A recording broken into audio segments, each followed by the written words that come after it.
capacité de la porciculture, c'est l'élevage des porcs. Pour aller plus directement. Bon, avant de décider de se lancer dans la porciculture, qu'est-ce qui peut vous motiver à faire l'élevage de porcs? Oui. La passion, la rentabilité. Voilà, la passion. Si je prends le premier thème, le premier titre qu'il a dit, la passion. Pour faire l'élevage de porcs, tu vas d'abord aimer ce que tu fais. Comme j'ai toujours dit, que ce soit les poulets ou les porcs, qu'importe l'activité que tu fais. Si tu n'aimes pas cette activité, tu ne peux pas réussir. Je ne sais pas si on se comprend bien. Il faut d'abord aimer ce que tu fais. Parce que si tu n'aimes pas, tu ne peux pas réussir.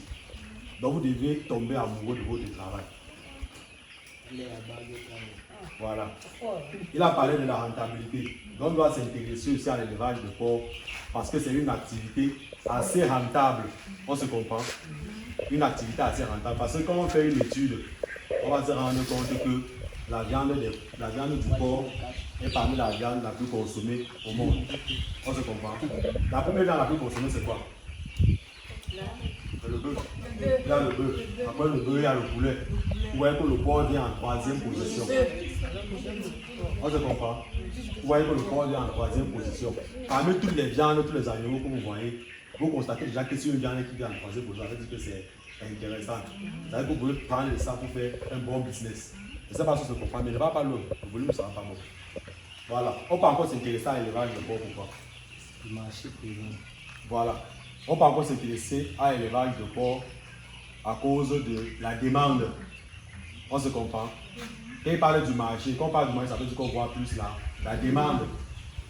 Donc, jusqu'à nos jours, avec tous les éleveurs que vous voyez là, tous les porcs que vous voyez là, la demande est toujours supérieure à l'offre. Je ne sais pas si je comprends bien. La demande est toujours supérieure à l'offre. Vous voyez que si vous vous lancez dans une activité que la demande est supérieure à l'offre, vous n'aurez pas de problème au niveau de la commercialisation. Parce que la plus grosse difficulté des entrepreneurs, c'est au niveau de la commercialisation. Vous allez voir, on ferme les fermes, on ferme les boutiques, on ferme cela. Pourquoi? Parce qu'on n'a pas pu écouler la marchandise. Et lorsque tu n'as pas pu écouler la marchandise, c'est comme ça que tu te décourages et tu abandonnes l'activité. Donc, contrairement à d'autres activités, on peut s'intéresser à l'élevage de porc parce que la viande de porc est fortement demandée sur le marché. Presque dans tous les ménages, on consomme la viande de porc, à part peut-être les musulmans. Vous voyez un peu. Voilà. On peut encore s'intéresser à la viande de porc, pourquoi? Ou à l'élevage de porc, pourquoi? Qu'est-ce qui peut nous motiver à nous lancer dans l'élevage de porc encore d'après? Voilà un peu rapidement. Toi, tu peux faire l'élevage de porc, pourquoi? Parce qu'ils ont une grande porte. Voilà. Je peux m'intéresser à l'élevage de porc à cause de la portée, comme elle a dit. Ça veut dire qu'ils ont la capacité de se multiplier rapidement. Je ne sais pas si on se comprend. Il y a généralement certaines petites blagues que je mets en statut. Je connais par exemple une personne qui a pris qui a acheté peut-être 500 000 ou 500 000. Il a acheté un iPhone. Une personne qui a pris 500 000, il est parti lancer ses porcs avec. Vous comprenez bien. On va se rendre compte qu'au bout de 2 ans ou 1 an, celui qui a lancé ses porcs avec les 500 000 là, il aurait déjà bien multiplié son cheptel. Il peut se retrouver pratiquement même à 20, 30, 40 porcs. Alors que celui qui a pris peut-être que ses 500 000 est parti acheter son téléphone iPhone, après 2 ans, son téléphone iPhone sera déjà hors mode et démodé. Ils sont là en impression comme ça. On se comprend bien. Voilà. Donc vous dites que les porcs ont cette capacité de se multiplier rapidement. Parce que lorsque tu prends un porc à 1,5, quand on dit 1,5, ça veut dire que c'est le poids à la naissance. Donc ça veut dire que le porcelain à la naissance est à 1,5. Tu vois que ce porcelain à 1,5 à la naissance, en moins de 7 mois, il est déjà à 100 kg. Ça veut dire qu'ils ont la capacité, ils ont une vitesse de croissance d'abord rapide. On se comprend. Ils gagnent aussi en poids rapidement. Parce que si tu prends par exemple les autres cultures, comme le lapin par exemple, le lapin ou d'autres activités, vous allez voir que si tu lèves ça 7 mois, c'est difficile d'avoir 100 kg. On se comprend. C'est difficile d'avoir 100 kg. Et vous savez que de nos jours, la majorité des animaux, c'est vendu au kilogramme. Pour ceux qui travaillent avec les supermarchés, les restaurants ou autres, ou les grandes surfaces, vous allez voir qu'ils prennent le poids généralement au kilogramme. Tu vois que celui qui a lancé peut-être toute l'activité comme les poissons, le lapin, tout ça, celui qui a plus de viande, plus de kilos, c'est celui qui a vendu qui s'est lancé peut-être dans l'élevage de porc. Je ne sais pas si je comprends bien. Quand tu as parlé de la portée, si je veux revenir sur la portée là toujours, vous voyez que avec l'élevage de porc, c'est facile de faire 3 mises bas en 2 ans. On se comprend. Ça veut dire que c'est possible de faire 3 mises bas en 2 ans. Vous voyez que si tu achètes une crue qui te met seulement, qui peut servir 10 porcelaines, ça veut dire qu'il te met barbe 12 ou 13, 14, 15. Tu serves seulement 10. Tu vois qu'en moins en 2 ans, tu as déjà eu 30 porcelaines sevrées sur une crue. C'est pour vous montrer la vitesse de croissance rapide et la multiplication rapide. En 2 ans, une crue seulement, tu as déjà donné 30 porcelaines. Vous voyez que si tu as 10 crues, en 2 ans, ça te fait combien? Ça te fait 300. Ça veut dire que c'est quelqu'un qui a pris son petit capital là. Il est parti, il a acheté ses 10 crues. Il a acheté ses 10 crues ou ses 10 porcelaines. Il a lancé. On se comprend. Il a eu ses 3 mises bas. Vous voyez qu'en 2 ans seulement, il a déjà 300 porcs dans son cheptel. Vous voyez la multiplication rapide. Vous voyez que c'est un peu, si on fait une comparaison un peu avec les bovins, vous allez voir que c'est complètement différent. Le village chez les bovins, c'est ça te donne un veau. Tu vois, un veau par an. Tu vois, quand toi tu es peut-être quand moi je suis à 300, lui il est à 4. On se comprend. Il est bien vrai qu'au niveau du coût, c'est un peu différent. Mais vous voyez que c'est lui qui a quand même 300 porcs et 4 trucs. Il n'y a pas mal. Vous voyez que si on part maintenant sur 5 ans, et ainsi de suite, vous voyez que ça se multiplie vraiment rapidement. Donc voilà ce qui peut vous motiver à vous lancer dans ça.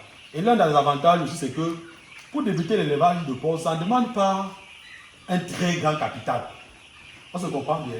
Ça ne demande pas un très grand capital. Il ne faut pas avoir les millions pour dire qu'il faut débuter avec l'élevage de porc. On se comprend. D'autres activités pour lancer parfois, si tu n'as pas même 5 millions, 2 millions, tu ne peux pas lancer. Alors qu'avec l'élevage de porc, c'est facile de se lancer, ça demande un grand capital. Tu as ton porcelet, 35 000. Parce qu'on parle de l'élevage rentable. On ne parle pas des races Kwanjangi au quartier ou des races locales. On parle de l'élevage rentable. Un bon porcelet, c'est 35 000. Toi, quand tu prends ton porcelet, 35 000, si tu prends 10, ça te fait combien? 350 000. Tu vois qu'avec 350 000, tu peux débuter une activité et dans 2 ans, tu peux trouver facilement à 300 porcs. Vous voyez un peu le chemin. Alors que tu as débuté avec 350 000. Quelles sont les activités que tu peux débuter avec 350 000 au bout de 2 ans, tu te trouves avec ce cheptel-là? Je ne sais pas si on se comprend bien. Et je dis que c'est une activité rentable. Parce que pour ceux qui voient souvent mes statuts, je vous dis que par rapport de 100 kilos, on gagne pratiquement 50 000, voire même 60 000. Pour celui qui a pris la vendu au boucher, tu as pris ton porc de 100 kilos, tu as vendu avec tes 50 000. Tu vois que pour celui qui a déjà mis son système en place, que chaque mois, il peut vendre ses 10 porcs. Si chaque mois tu vends 10 porcs, chaque mois tu as un système que chaque mois tu vends 10 porcs et que tu gagnes 50 000 par porc. Ça te fait 500 000 chaque mois. Tu vois que tu n'as rien à dire un fonctionnaire. Toi qui as fait l'école d'élevage, qui est parti te lancer. Même si tu n'as pas fait l'école d'élevage, tu t'es aussi formé. Comme ça, tu es parti, tu as eu ton petit capital, tu te lances. Tu n'en dis rien à un fonctionnaire. Quelqu'un qui a 500 000 mois va dire quoi un fonctionnaire. Le salaire de base d'un fonctionnaire, quand on vous dit que fonctionnaire catégorie A là, donc on voit les enseignants, les médecins, tout ça. Le salaire de base, hormis les avantages, ils sont à 250 000. Maintenant, ils peuvent avoir les avantages, tout ça, peut-être qu'ils montent à 500 000, tout ça. Tu vois que toi, un petit éleveur, tu as mis tes petits trucs là, tu vends seulement tes 10 pour chaque, tu n'as rien à dire à un fonctionnaire. Tu es OK. Maintenant, tu peux agrandir ton cheptel, tu peux sortir tes 20 pour 30 pour. Maintenant, je vais peut-être prendre mon système, c'est que moi j'applique. Vous voyez que, moi, ici, vous avez constaté que nous, on ne vend pas les porcs au boucher. Ce que j'ai fait, c'est que quand j'entre comme ça là, comme maintenant, c'est là, le porc, j'ai envie de nettoyer les porcs. Ça veut dire que quand tu lances tes porcs, il faut d'abord travailler ton circuit de commercialisation si tu veux bien t'en sortir. Parce que généralement, ce sont les bouchers qui donnent trop les maux de tête aux éleveurs. Parce que quand ils viennent, ils n'achètent pas bien les animaux. Comme actuellement, ils font le kilo actuellement à 2200. Vous voyez comment c'est faible. Mais à 2200, l'éleveur gagne toujours. Mais tu ne dois pas te limiter à ça. Tu dois passer à la transformation pour mieux gagner. Je pense que se comprend bien. Comme il est difficile pour les éleveurs de se réunir en groupe et de fixer le prix, ou peut-être voir comment on va un peu mettre les bouchées de côté. L'éleveur qui veut réussir, il doit travailler son système de commercialisation. Par exemple, comme chez nous, on a les barbecues. Ça veut dire, quand je vends mon porc, je gagne d'abord le prix de l'éleveur. Parce que c'est moi qui élève.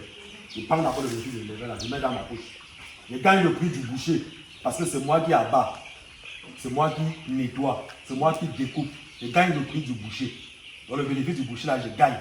Je prends encore. C'est moi qui transporte pour sortir. Ça veut dire que le transport, là, je gagne encore. Et maintenant, je gagne encore au niveau de la braise, au niveau des barbecues. Je gagne encore. Ça veut dire que j'ai encore le bénéfice du boucher.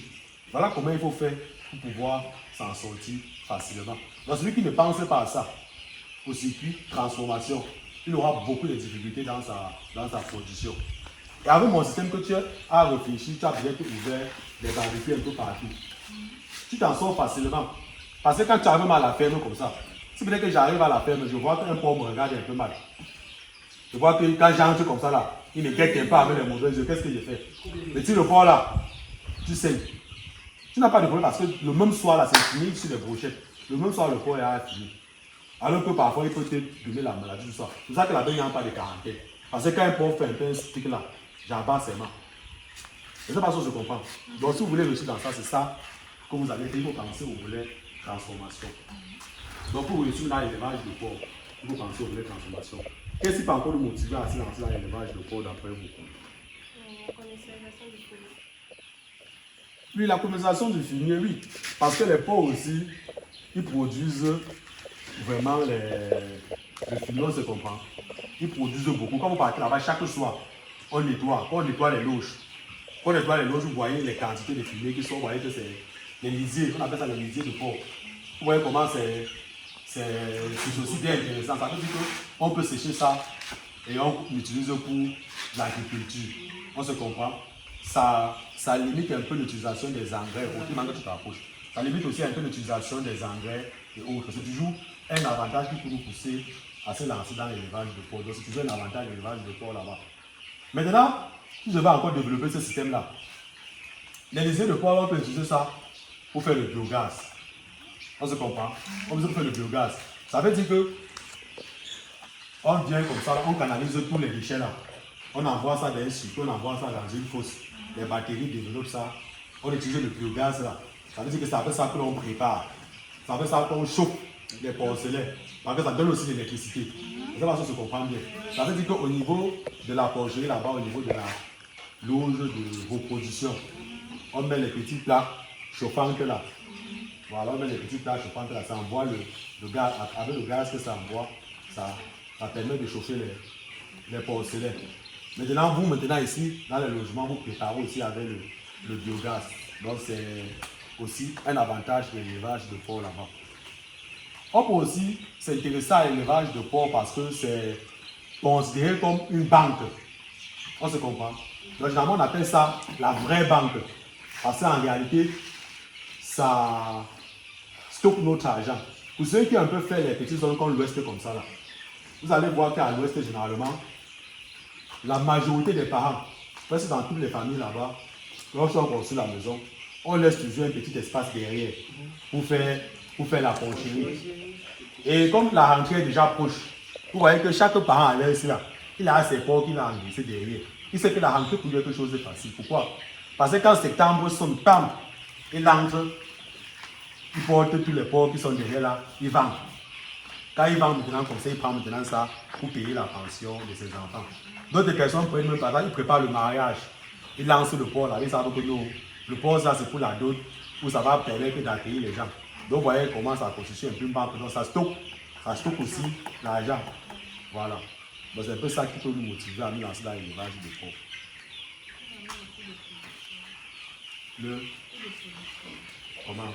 Le coût de production n'est pas assez élevé. Oui, le coût de production n'est pas assez élevé. Ça veut dire que ça demande pas un grand capital pour débuter.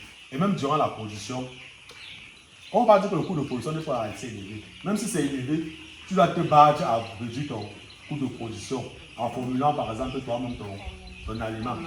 On se comprend bien, non? Voilà. Il faut par exemple prendre ton aliment. Et c'est bien parce que c'est une activité qui ne demande pas assez de connaissances pour débuter. On se comprend. Quelqu'un peut venir comme si se forme ou qu'on se forme, il paye dans ses il s'en sort facilement. Donc pour dire que même un profane peut se lancer dans ça et réussir.